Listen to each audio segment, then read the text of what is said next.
Yeah, so on this job, we're going to have to install white pipes to match with the white gutter pipe. Usually we have gray and black for the external, but the client specifically chose white. And these are times 3 more expensive for one of these, £38, compared to the black and gray ones, which is about £10-12 expensive. So I had to get all these fittings as well. I had to get this for the top of it to stop the smell. These were about £57 for one.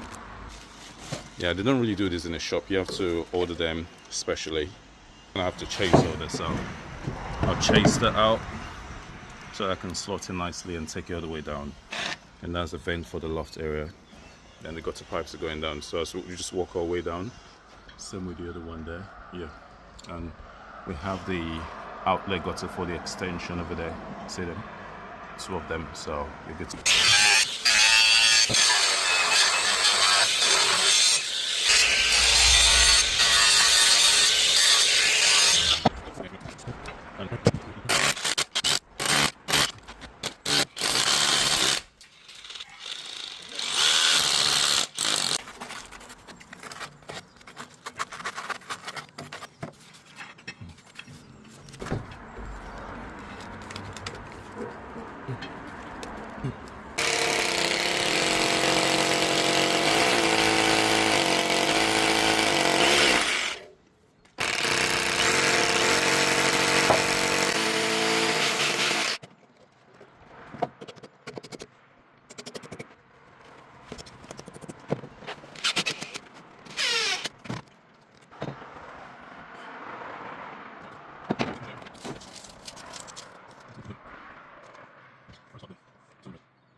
That's over.